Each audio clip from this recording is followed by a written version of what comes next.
Hello and welcome everyone, you are watching E24 news 24। मैं आपके साथ Siddhant and I am very sure कि आपने अपनी जिंदगी में बहुत सी फिल्में देखी होंगी। कुछ फिल्में आपको हंसाती होंगी तो कुछ फिल्में आपको रुलाती होंगी, कुछ फिल्में ऐसी भी होंगी जो आपको थिएटर की सीट पे गुदगुदाती भी होंगी। लेकिन आज जिस फिल्म के बारे में मैं बात करने वाला हूं, ये फिल्म आपको बहुत कुछ सिखाएगी कि ये लाइफ में बिल्कुल भी मैटर नहीं करता कि लाइफ में कितनी भी प्रॉब्लम्स आती हैं, आप कितनी बार गिरते हैं। मैटर ये करता है कि आप किस तरीके से उठते हैं और दोबारा मुस्कुराते हुए अपने लाइफ की प्रॉब्लम्स को फेस करते हैं। Yes, I am talking about बड़ा करारा पूतना। और आज मेरे साथ इस फिल्म की लीड स्टारकास्ट मौजूद है। बहुत बहुत स्वागत है उपासना जी, मन्नत जी, आपका न्यूज़ 24 E24 पे। थैंक यू सिद्धांत। और आपने जो इसकी इंट्रोडक्शन दी है बड़ा करारा पूतना, बिल्कुल ही सेम टू सेम, बिल्कुल यही चीजें जो हैं इसमें है। और इतनी खूबसूरती से आपने इसमें बयान किया कि फिल्म के अंदर क्या है। बहुत बढ़िया आपने इंट्रोड्यूस। तो चलिए इसी के साथ आप दोनों से मेरा पहला सवाल, कितना करारा ये स्यापा हमें दिखने वाला बिग स्क्रीन पर? आप दोनों में से कोई भी बता दे इसका जवाब। साडा ते पूजना है बड़ा करारा बड़ा करारा स्यापा, बड़ा करारा स्यापा। नेक्स्ट फिल्म असलूना और ये हाले पूतना मीन्स पुदीना। जो पंजाबी नहीं उनको नहीं पता है, लेकिन पुदीना सब समझते हैं। तो पुदीने की जैसे चटनी होती है मजेदार, वैसी हमारी फिल्म है। क्या बात है। और मैं ये बोलना भी चाहता हूँ कि जब मैं ट्रेलर देख रहा था ना, बहुत ही खट्टी मीठी और चटपटी सी स्टोरी लाइन दिख रही थी। एंड मैं चाहता हूँ आप प्लीज ट्रेलर के ना कमेंट्स में जाइए, क्योंकि हर एज के लोग इस फिल्म को अप्रिशिएट कर रहे हैं। मन्नत, मेरा दूसरा सवाल आपसे ये है कि मैं ये जानना चाहता हूँ कि जब एक फिल्म में इतनी सारी स्टार कास्ट होती है, इतने सारे लोग होते हैं, सच्ची बताना मन में तो आता होगा ना कि यार कैसे थोड़ा सा आउटशाइन करूं, कैसे मैं थोड़ी सी ज्यादा दिख जाऊं। होता होगा। हाँ, वो तो हर एक्टर को होता ही है, मेरा रोल अच्छा होना चाहिए। पर ये फिल्म में सबका रोल बहुत अच्छा है, इसमें इतनी इनसिक्योरिटी हुई ही नहीं क्योंकि कैरेक्टर ही सबके अलग अलग थे और बहुत ही अच्छे, और सबकी अपनी अपनी इंडिविजुअल स्टोरी है, तो इसमें इतनी ज्यादा इनसिक्योरिटी नहीं हुई। ओके, अच्छा, हाँ, आपने इनसिक्योरिटी बहुत अच्छी चीज बोली। मैं आप दोनों से जानना चाहता हूँ, क्योंकि अक्सर लोग ना फीमेल सेंट्रिक फिल्म बनाने से ये जो रिस्क होता है उससे थोड़ा बचते हैं, क्योंकि इन दी एंड बिजनेस ही है। लेकिन फिर भी ये एक ऐतिहासिक मूवमेंट होगा मेरे हिसाब से, क्योंकि पंजाबी सिनेमा एक ऐसी फीमेल सेंट्रिक फिल्म लेकर आ रहा है जो पहली बात तो आप फैमिली में हर एज गैप के साथ आप बैठ के देख सकते हैं। दूसरी चीज, इतना प्यारा मैसेज है इसमें, वुमेन एम्पावरमेंट की बात हो रही है, लाइफ के गोल्स को लेकर बात हो रही है। हर दिन घर के डाइनिंग टेबल पे जो जद्दोजहद चल रही होती है अपने सपनों के लिए, उन चीजों की बात हो रही है। कौन बताएगा मुझे? आपने ही बता दिया वैसे तो सब कुछ। तो जो फिल्म में हो रहा है, ये पहले भी बनी है पंजाबी में जो ऐसी जो हीरोइन ओरिएंटेड फिल्म है, लेकिन उसमें हीरो भी उतने ही इम्पोर्टेंस रखते हैं। लेकिन ये एक ऐसी फिल्म बन रही है, ये डेफिनेटली एक बहुत ही अलग फिल्म है जिसमें एक्ट्रेसेस को इम्पोर्टेंस दी गई है। ये नहीं है कि वो इसमें हीरोइन जैसे कि हम बोलेंगे कि वो गाने गा रही है, नाच रही है, आई लव यू टाइप, ऐसा वो वाली कहानी नहीं है। ये रियलिटी है, ये जिंदगी की असलियत पे बनी हुई फिल्म है। वो औरतें, वही बच्चियां जो रोज अपनी जिंदगी में जो सह रही हैं या प्रॉब्लम्स में आती हैं, या वो क्या चाहती हैं अपनी लाइफ से, वो छोटी छोटी चीजों को लेके उनकी जो जद्दोजहद होती है उसके ऊपर कहानी है। मुझे लगता है कि ये फिल्म देखने के बाद जो आदमी है, जो उनके हस्बैंड हैं या उनके भाई हैं या पिता हैं, वो ज़्यादा समझेंगे।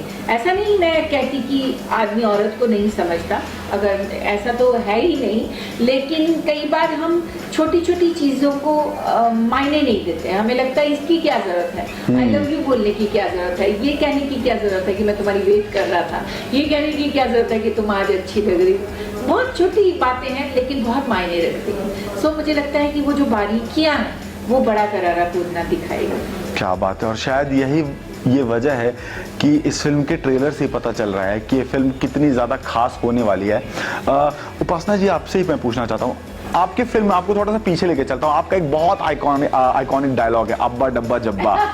ठीक है, मैं उपासना सिंह दी एक्टर से पूछना चाहता हूँ, जब ये एक डायलॉग मिलता है और आप सोचते हो कि इसमें क्या ऐसा कर दूं, इसमें आखिर मैं क्या कर सकता हूं, ये सिर्फ 3 लाइन है लेकिन उस 3 वर्ड्स है, हाँ 3 वर्ड्स है, सॉरी, और उन 3 वर्ड्स के साथ आपने एक एवरग्रीन कैरेक्टर क्रिएट कर दिया।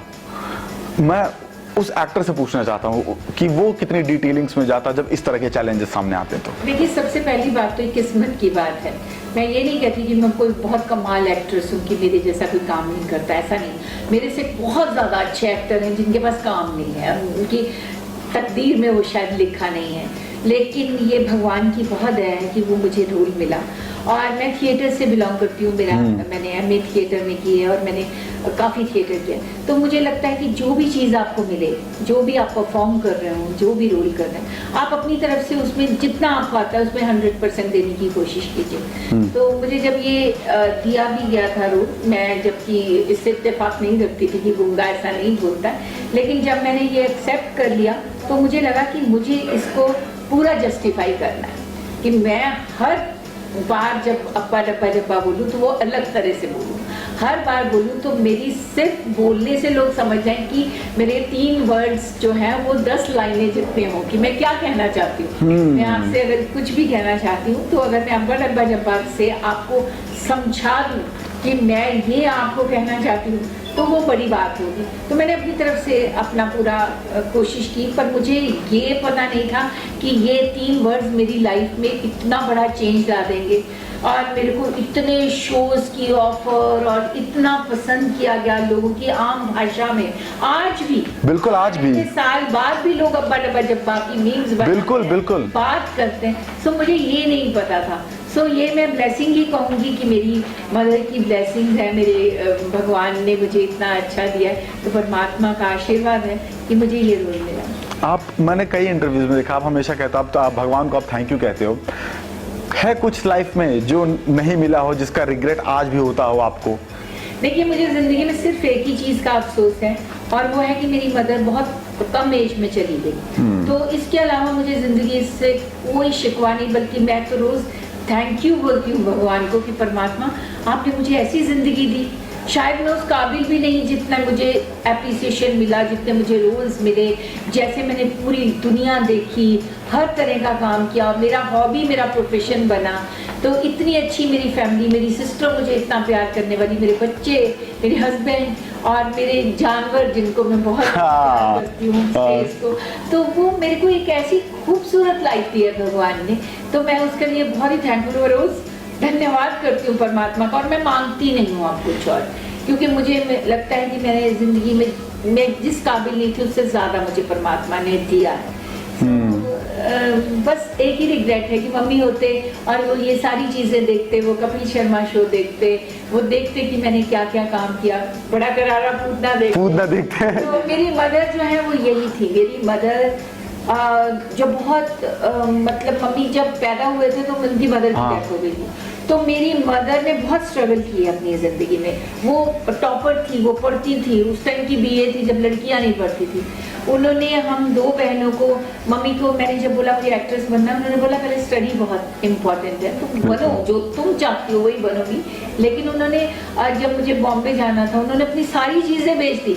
मेरे सारे रिश्तेदार, मेरे फादर, सब लोग खिलाफ थे। मम्मी ने बोला मेरी लड़कियां जो चाहेंगी, उनकी जो इच्छा है मैं उनको पूरा करूंगी। तो वो बड़ा करारा कूदना की जो मतलब कैरेक्टर्स हैं उनसे कहीं ना कहीं रिजेंबल करती हैं जब स्ट्रांगली एक लेडी बड़ी हो जाती है। और सबने कहा उपासना क्या बनेगी, ये ऐसे उस टाइम लगता था कि जो हीरोइन होती है वो बहुत ही कुछ परी उतर जानी चाहिए, उसमें ये होना चाहिए, उसमें वो होना चाहिए। तो मेरी मदर को मुझ पर बहुत ट्रस्ट था।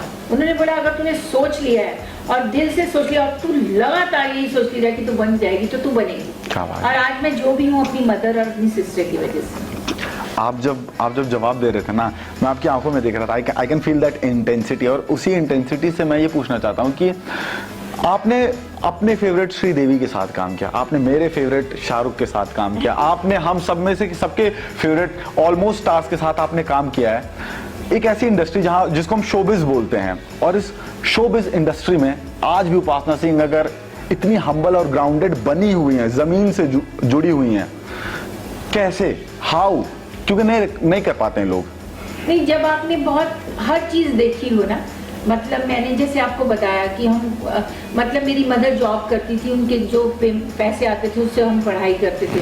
तो हम लोगों ने वो जीरो से देखा है। हम जब बॉम्बे पहुंची मैं, तो मैं किसी को भी नहीं जानती थी, तो जीरो से शुरू करके एक कन्वेंस जो मिलता था, तो हम चाहते थे कि हमारे कन्वेंस के पैसे से घर चल जाए और बाकी का जो पैसा मिले उससे फिर हम घर खरीदेंगे, फिर गाड़ी खरीदेंगे। मेरी फर्स्ट गाड़ी मारुति कार थी। मेरे पास पहले 1 रूम किचन का फ्लैट था, फिर 2 बेडरूम का हुआ, फिर अपने बंगला बना, फिर आज परमात्मा की दया से सब कुछ है। तो जब आप वहाँ से शुरू किया हो तो आपको पता होता है, इम्पोर्टेंस होती है उस चीज़ की।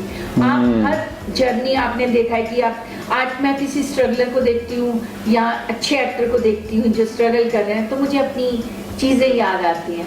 आज मैं सिंटा जो सिने आर्टिस्ट, हाँ, उसकी मैं जनरल सेक्रेटरी हूँ।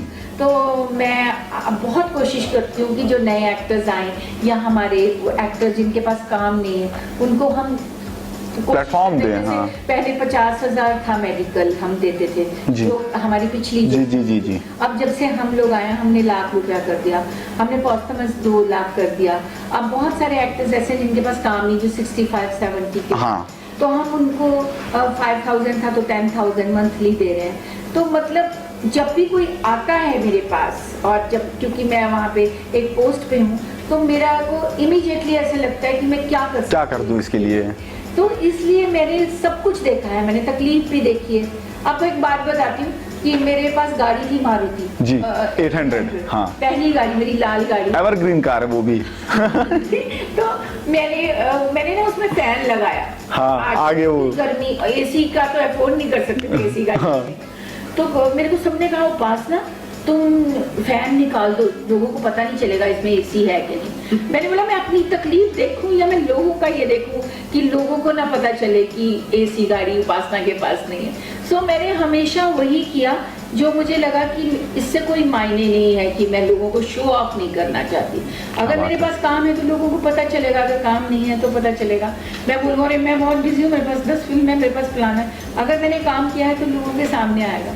तो इसलिए मेरी मदर ने भी यही सिखाया था। मैंने बार बार अपनी मम्मी की बात कर रही हूँ कि उन्होंने, एक बार मैं होटल में गई, मेरा नाम हो गया, मेरी फिल्में हिट हो गई, सब कुछ हो गया। तो जब एक्टर्स हम लोग 5 स्टार होटल में गए, तो मैंने 3-4 चीज़ों का ऑर्डर कर दिया। मैंने कोई ये सब्जी मंगा, वो सब्जी मंगा, ये वो। मम्मी ने बोला घर में क्या खाते हैं? मैंने बोला दाल और सब्जी। तो बोलते उतना ही मंगाना चाहिए था ना, ये तो वेस्ट हो रहा है ना। तो मैं उस माँ की बेटी, तो मुझे लगता है कि ये सारी चीज़ें हम बनाते हैं। क्या बात है।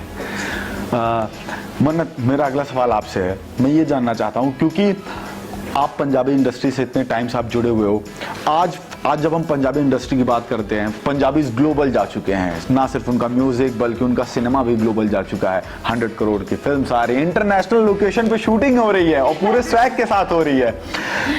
बहुत करीब से आपने इस बदलाव को देखा है। मैं उस बदलाव को जानना चाहता हूँ, आपने उस चेंज को यहाँ तक पहुँचते हुए कैसे देखा? मैंने बहुत बड़ा चेंज आया, क्योंकि जब मैं पहले सॉन्ग्स करती थी मॉडल, तो हमारे पास तो ना वैनिटी होती थी, कपड़े चेंज करने के लिए कुछ नहीं। कभी को बोलते थे हम कपड़ा लेके खड़े हो जाते लड़कियां, पीछे कपड़े चेंज कर लो, और कोई ये सीन नहीं, कहीं भी बिठा के अच्छा इधर सीन, चलो बैठो इधर कुर्सी पे, मेकअप उधर ही थोपना शुरू कर। तो हमने वो भी दिन देखे। और अब मैं जब शूट करने जाती हूँ तो हमें वैनिटी मिलती है, साथ में आपका स्टाफ मिलता है, आपके पीछे कोई छतरी लेके खड़ा है, आपको पानी वानी दे। तो उस टाइम पे ऐसा नहीं होता था। हम तो रूल के एक्टर बन गए। सीख के बन गए। हाँ। थोड़ा ठोकरे खाई और कभी ये गाना हिट होगा चलो, लेकिन वो हालात नहीं बदले थे, गाने जितने मर्जी हिट हो गए।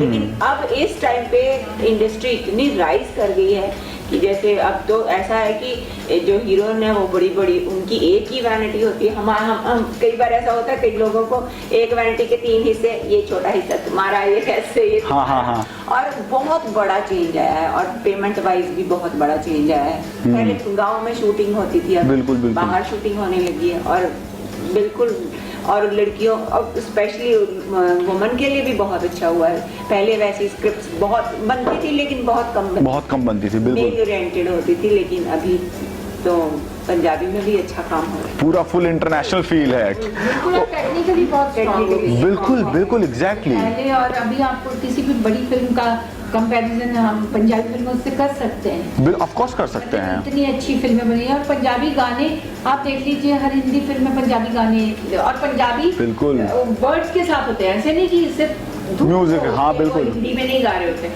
पंजाबी में गा रहे होते हैं। और वो सारे आजकल के यंगस्टर्स भी अपनी गाड़ियों में बजा रहे हैं, डिस्को दैट में हर जगह चल रहा है। और इंडिया ही क्या, बाहर हमारे कितने पंजाबी हैं। बिल्कुल। पता चल जाएगा कहीं भी चले- पूजना क्या 7 तारीख को। क्या होता है ये पता चल- तो लास्टली मैं बस ये इतना कहना चाहता हूँ कि 7 नवंबर को ये फिल्म आ रही है। मैं तो बिल्कुल जा रहा हूँ देखने के लिए, क्योंकि अब आप लोगों से बात हो गई तो अब मैं और भी ज्यादा एक्साइटेड हो गया इस फिल्म को देखने के लिए। आई एम वेरी श्योर मेरी लवली ऑडियंस भी जाएगी। थैंक यू सो मच हमसे बात करने के लिए। Thank you so much for being on E24।